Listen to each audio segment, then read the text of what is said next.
Hello, everyone. I'm Daisy, and I'm here to help you unwind today. I know many of you use this video to drift off to sleep, so before we begin, don't forget to like this video and subscribe to the channel. Also, where are you from and what time are you watching now? Get comfortable and relax.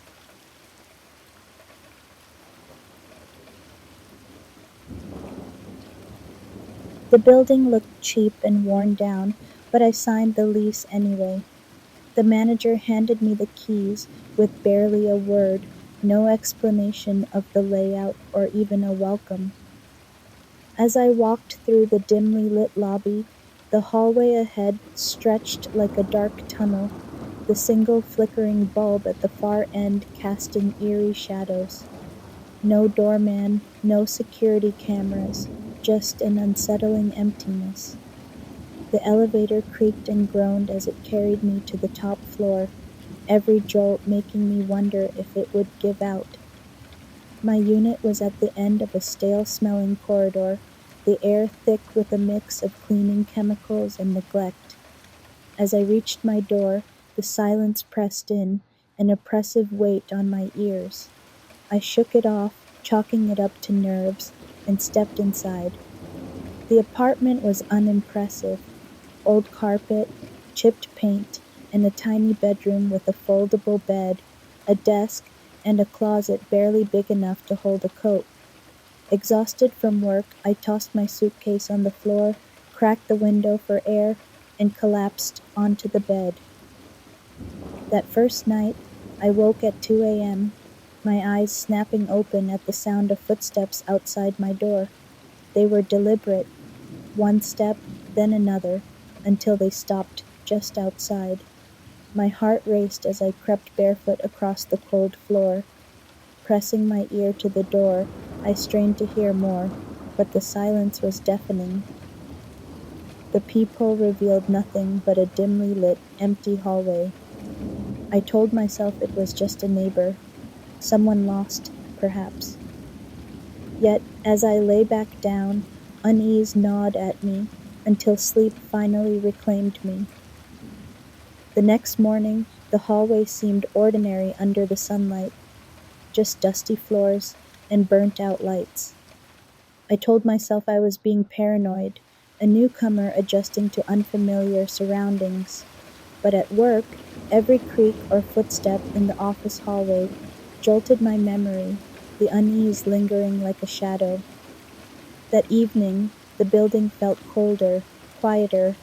While eating dinner, a rhythmic tapping echoed through the walls, like pipes knocking. It stopped as suddenly as it started, leaving my nerves frayed. By the time I went to bed, the atmosphere in the apartment felt charged with an invisible tension. Again, I woke to the same footsteps, pacing just outside my door. My pulse thundered as I tiptoed to the peephole, flashlight in hand. The hallway was still empty, but the sensation of being watched was suffocating. I whispered, "Who's there?" into the void, but the silence only deepened. Days turned into weeks, and the nightly disturbances continued.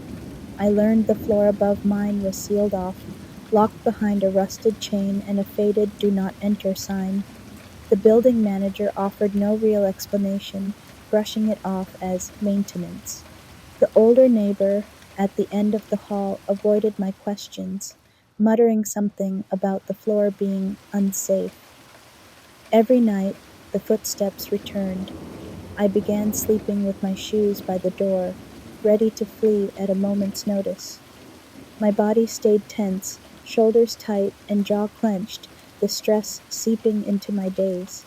Even at work, I felt the sensation of being watched, as if unseen eyes followed me wherever I went. One night, I resolved to investigate.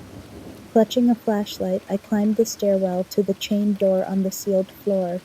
I peered through the narrow gap between the frame and the door.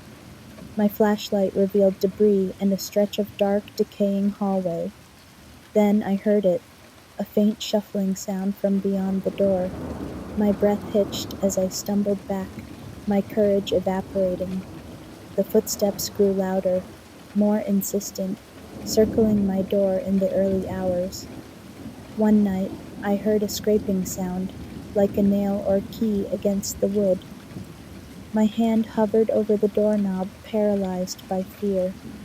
The sound stopped, and the steps retreated, leaving me trembling on the couch until dawn. My attempts to escape felt futile. Rental offices were full, and motels stirred memories of similar experiences, always the footsteps, always the oppressive presence. It followed me. It always followed me. Weeks passed. My mind raced with theories, none of them comforting. The noises above the sealed floor persisted, muffled movements behind the rusted chain. My neighbors avoided me, their discomfort palpable. At night I paced the apartment, locking windows, the closet, even the bathroom door. It didn't make sense, but it felt like some small measure of control. Now, as I sit here typing, the building is quiet except for the faint hum of my fridge. It's almost midnight. The footsteps will come soon. I know it in my bones. The flashlight sits beside me, my phone within reach, though I doubt either will help. Whatever this is, it isn't bound by logic or reason. A vibration travels through the floorboards, faint but distinct. My heart races as I listen, straining for the next sound. It's a quiet terror, this waiting game, and I know I can't escape it. Wherever I go, it will find me. It always does.